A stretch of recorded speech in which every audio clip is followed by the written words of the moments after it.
რაც რომელიც სიუჟეტს ეხება ძიმე ფაქტს, ეს არის მცირეწლოვანი ბავშვების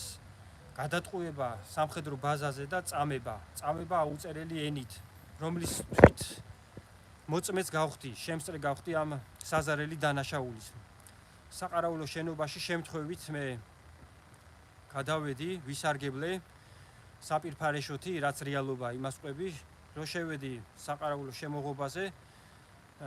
ეგრეთ წოდებული მოსაწევ ადგილზე ორი ბავშვი იყო გადმოსმული ჯარისკაცების მიერ, რომ ვიკითხე ეს ბავშვები ვინ გადმოსვა, მითხრეს რომ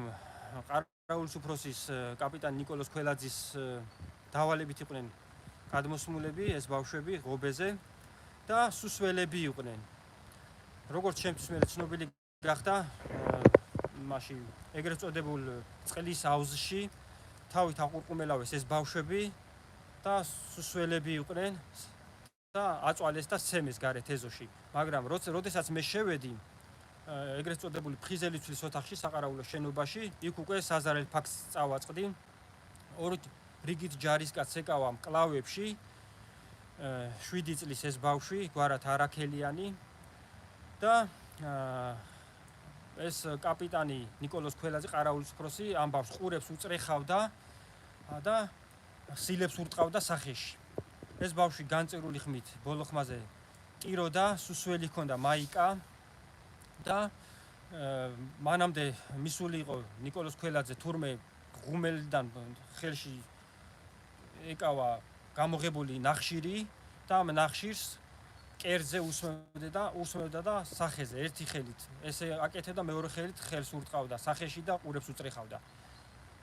მე მომენტალურად ეს სიტუაცია გავმტვირთე, ეს ბავშვი გავაგდებინე ხელიდან და რაზეც მე ნიკოლოზ ქველაძემ მიპასუხა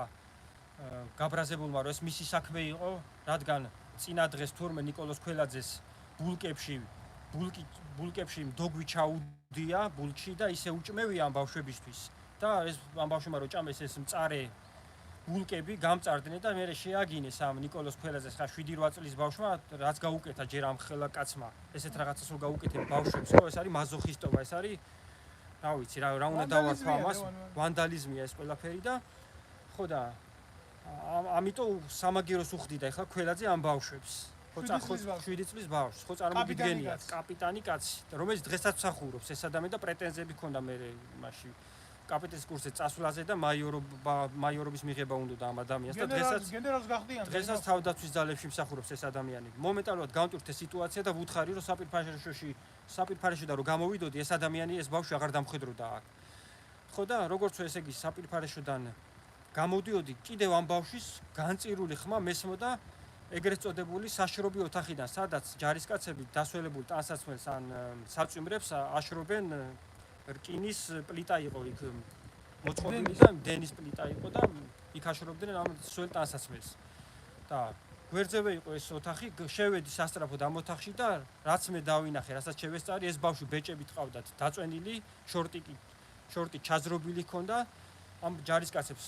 რიგით ჯარისკაცებს აქეთ-იქით მკლავებში ეჭირათ, რიგითი კასუმოვი იყო ერთი და რიგითი იგლემიანი და ეს კაპიტანი ყარაულის უფროსი რუბილნიკთან დენის კამის იმიტაციას აკეთებდა ჩამრთველი აი ზუსტად ხელით ასე აკეთებდა ჩამრთველი გამრთველის იმიტაციას და აშინებდა ამ პატარა მცირეწლოვან ბავშვს, რომ აი დენი შევიდოდა იქ და დენი დაარტყავდა ამ ბავშვს და ამას რო იგებდა ეს ბავშვი უკვე ფერდაკარგული იწვა და ცუდად იყო, ცუდ მდგომარეობაში, რა დროსაც მე ეს ბავშვი ხელში ავიყვანე, გამოვიყვანე გარეთ და სამშვიდობოს გამოვიყვანე ეს ბავშვი. აი მერე რა იწყება? მერე იწყება მთავარი, რომ ამ ფაქტის ირგვლივ იმ დღისით გაიგო დავით ნემსაძემ, რომ სხვა ჯარისკაცებმა უთხრეს, რომ ეს ფაქტი მოხდა ამ საყარაულო შენობაში, ეს ბავშვები რო აწამეს და მერე დავით ნემსაძემ მე შემეკითხა უბრალოდ, რომ რამდენად სიმართლეს შეესაბამებოდა ეს ამბავი, იმიტომ რომ ჩემზეც უთქვიათ ამ ჯარისკაცებს, რომ შეესწრო უფროსი ლეიტენანტი ლევან კობაიძეს ამ ამბავს. მე მორიგეობა იყო ლევან და ამიტომ ვერ გინახე მე და ამიტომ თუ არა. ხო, კი ბატონო. ჯარისკაცებიდან რატო გავიგებდი? კი ბატონო, და ეს ინფორმაცია რა მე დაუდასტურე დავით ნემსაძეს, იმიტომ რომ იყო სიმართლე, რაც მოხდა ერთ-ერთი დავადასტურე და მე მოვახსენე მერე ბაზის მეთაურს პოლკოვნიკ ილია ლუტიძეს სამხედრო პოლიციას, მაშინ რაზმაძე იყო, მერე ის იყო რა ქვიან შტაბის უფროსი იყო შაიშმილაშვილი. აი ნაბოზვარი. ირაკლი შაიშმილაშვილი. აი დღეს პოლიციაში როა გადასული, იქიდან რო გავაგდეთ ირაკლი შაიშმილაშვილი იყო მაიორი და ამ ადამიანებმა გაეღიმათ ერთ სიტყვით ლუტიძეს გაეცინა კაბინეტში რომ ხო რა მოხდა ახლა მოხდა რა და ნუღა გაიტანთ ახლა წინ ნუღა გააზვიადებ და всё აქ დამთავრდეს ყველაფერი რა ლუტიძემ ესეთი პასუხი გამცადა მე ამით არ დაკმაყოფილდი მე უთხარი მაშინვე რომ მე ამას ესე არ დავტოვებდი და პროტესტის ნიშნად მისი კაბინეტი დავტოვე წამოვედი მე სულელობა მივეცთ ამ ყველაფერს სამართლებრივად ვთხოვდით რომ ეს დამნაშავეები დასჯილიყვნენ და პოლიციის უფროსი ვინ იყო მაშინ გამახსენა ის ნაბიჯვარი სერგო ზაგნიძე იმის სერგო ზაგნიძე იყო სამხედრო პოლიციის უფროსი მინისტრი იყო თინათინ ხიდაშელი მოადგილე იყო ანადოლიძე ჩვენ ყველგან მივიტანეთ ეს საქმე გენერალური ინსპექცია არაფერი არ დაგვიტოვებია ესე იგი თავდაცვის სამინისტროს ყველა დანაყოფი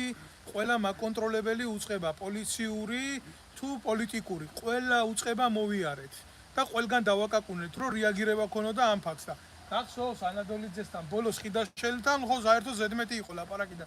ანადოლიძის მდივანმა რა გითხრათ ქალბატონ ანასო საერთოდ არ აინტერესებსო ვისი შვილები აწამესო მაგ თემის ირგვლივო თქვენ წარმოგიდგენიათ ამ ფაქტის აუდიო ჩანაწერი უნდა ინახებოდეს თავდაცვის სამინისტროს აუდიო არქივში და თუ მაგივე უარყოფს მაგას მე ჩვენ მოვძებნით მაგ ჩანაწერს და ჩვენ ამოვუღებთ ახლა რა მინდა იცი გითხრათ სამართლის საქმე მიიჩნიეს ლევან გამოჩნდა კამერაში სამართლის საქმე მიიჩნიეს მის პოლიტიკური იმიჯის საქმეთ და იმის მაგივრად სისხლის სამართლის დევნაში გაეშვათ ეს ნაბოზრები თვითონ გახდა ანადოლიძე და თვითონ გახდა თინახიდაშელი აი ესეთი საზარელი კრიმინალის დამფარველი პოლიტიკური ნაგვები ახლა მე რა უნდა ველაპარაკო აქედან ვისაც კიდე გჯერათ აი ხა ამ კაც კიდე მივცემ სიტყვას რა იქ დაკითხვები დაიწყო ჩვენი იქ წვალებები დაიწყო ჩვენი იქ ექს კრიმინალები დაკითხვებს ესწრებოდნენ თვითონ როგორ ვითარებაში აკეთებდა სამხედრო პოლიციას ამას სხვა თემა არის მე პროკურატურა ეს როგორც კი შევხედე რა ეს თემა ასე ვითარდებოდა მე თვითონ შევაგროვე ყველა მასალები და წავიღე და პროკურატურაში შევიტანე სარჩელი ამას კიდე მთელი ვიღაცა დავით არ მახსოვს გვარი იმ პროკურორის მისი დედაშევეცი გავიხსენებ მაგას აუცილებლად იქეთ შემომედავა თემაზე რა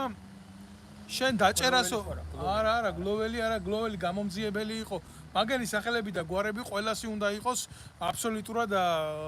ამოფარებული საზოგადოება უნდა იცნობდეს ამ ნაბოზრებს ერთ მისმა ცოლმა მომწერა მე იმ პროკურორის ჩვენო პატრაშვილი გყავსო და მე შენ დედაშევეცი პატრაშვილი რო გყავს მანდა მაინც შენი შვილი უნდა ჩაეტენათ იმ ხაზარსაც ნაუნდო მილში პროტესტის გზნობა რო გქონო და პროტესტის გზნობა რა სამართლებრივად რო გაყოლილიყო შენი ქმარი ამ თემას და მე ხო დამითხოვე შეერაღებული ძალებიდან იმიტომ დამითხოვეს რომ ეს ყველაფერი გამოვედი და პროკურატურაში მივიტანე და საჯაროდ ვილაპარაკე ეს კაცი მე ხო რეპრესიაში ყავდათ და ანადოლიძე ახლა დღეს გამოვა და იმას ილაპარაკებს რომ ძალიან სუფთა ადამიანია და კოცებს ვერ იტანს ეს ნაბოზვარი ნაკოცარი დედამოწყნული და კიდე აქეთ შეგვედავება რომ ქვეყნის მომავლისთვის ბრძოლა უნდა მაგას ერთადერთი გამოცდილება აქვს სხვადასხვა კაცებისგან აკეთოს შვილი და მაგი არც დედა არის როგორც პოლიტიკური ფიგურა მე არასდროს ეს ტიპი არ გამინადგურებია იმიტომ ეს არასოდეს არ ყოფილა მაგი და ხიდაშელი პოლიტიკური ფიგურა ესენი იყვნენ ნაძილები და ახლა ყალბი დედა როა და ვითომ ყალბი მეუღლე როა და რაღაცა კი იცოცხლე აი მაგ მასკას ყოველდღიურად ვახევს სახეზე მე როგორც კი დამითხოვეს შეერაღებული ძალებიდან სულ შემთხვევით საბურთალოზე მივდიოდი მეგობართან და შემოხვდა ეს უსუფაშვილი მაშინ პარლამენტის თავმჯდომარე იყო და მისი ცოლი თავდაცვის მინისტრი ამაც პალნაში რო წდებოდა ქვეყნის ბედი და გავაჩერე ეს უსუფაშვილი და მე უთხარი რომ შენი ცოლი არის ნაბოზვარი მეთქი ეს პირში ვეუბნები რა და რეალობაშიც ასე იყო ყველა მიცოდა შეერაღებულ ძალებში რა საქმით იყო ეს ორი ძუკნა დაკავებული და განსაკუთრებით ის ხიდაშელი აგლაძე ვინც იყო აი იმიტომ დააწინაურა რომ მისი საყვარელი იყო და ჩემი მასწავლებელი კობა ბერიზე გაგიჟებული იყო რომ შეხვედრაზეო ასეო პირდაპირ ადგაო და აგლაძემო მინისტრის ტუალეტში მოფსაო ეს ახლა შეიძლება ვიღაცას გაგეცინოთ მაგრამ სამხედრო სუბორდინაციისთვის ეს არის ყველანაირად მიუღებელი ფაქტია ეს და ამას აკეთებენ მარტო საყვარლები ჯარში რა მეტი კი არაფერი არ ხდება ჯარის დანგრევა მეტნაირად კი არ მიდის გავადი და უთხრა ვეუბნები რა ამ უსუფაშვილს შენი ცოლი არის ბოზი მეთქი და რა გააკეთა იცი შენო რა თამამი ბიჭი ყოფილხარო, გამბედავი ბიჭი ყოფილხარო. შეიძლებაო შენთან ერთად სურათი რო გადავიღო? კი, მე ვთხარ რა პრობლემაა თქვენ დედა მოვთხან და ის სურათი სხვათა შორის მეც ამაქვს რა. სოდვას ვერ ვიტყვი და ახლა დაიკიდონ მე ჩემი სურათი და ჩვენი სურათი დაიკიდოს სპალნაში, აქედან უფრო ხედი კაი იყოს ლევანი აქედან მიეცი. აქედან აი დაიკიდეთ ცალკე ანადოლიძემ დაიკიდოს ჩვენი სურათი სპალნაში და ცალკე ივან დავით უსუფაშვილმა და ერთ პარტიაში კი არის და დატკბენ ახლა ამ სიმართლის ყურება. შეიძლება ვიღაცისთვის არაფერს არ ნიშნავს საათობით რო ვიკითხებოდი პროკურატურაში გენერალურ ინსპექციაში თავდაცვის სამინისტროსი ბავშვების წამებასთან დაკავშირებით საათობით, ესე იგი 5 და 6 საათი მე და გამომძიებელი გამოვდიოდით ღამის 10 საათზე. ღამის უკვე არასამუშაო საათებში უკვე ამ ბავშვების წამებასთან დაკავშირებით და თხოვდნენ და მოითხოვდნენ ჩემგან მე სახელგვარებს ვასახელებ ახლა აქ დემეტრაშვილი, ედუარდ დემეტრაშვილი, ნაბოზვარი, ილიას უხიაშვილი და ნოემბრის პროკურორი იმერლიშვილი, რომ მე ბავშვების წამებასთან დაკავშირებით შემეცვალა ჩვენება და როგორც მათ აწყობდათ, ისე დამეწერა ეს ჩვენება, რომ ყველაფერი კარგად იქნებოდა მათთვისაც და ჩვენც კარგად ვიცხოვრებდით ყოველდღიური ცხოვრება ჩვენთვისაც კარგი იქნებოდა შეიარაღებულ ძალებში. თუ არა და წინააღმდეგ შემთხვევაში ჩვენი ცხოვრება გართულდებოდა. რაც ვერ მიიღეს ეს ჩემგან, მე არ შემიცვლია ჩვენება, იმიტომ რომ რეალობა რაც იყო და სიმართლე რაც იყო, ის დავაფიქსირე ყველგან. დაწყებული გენერალური ინსპექციიდან სამხედრო პოლიცია გენერალურ პროკურატურაში ორი გამომძიებელი შეიცვალა ამ საქმესთან დაკავშირებით.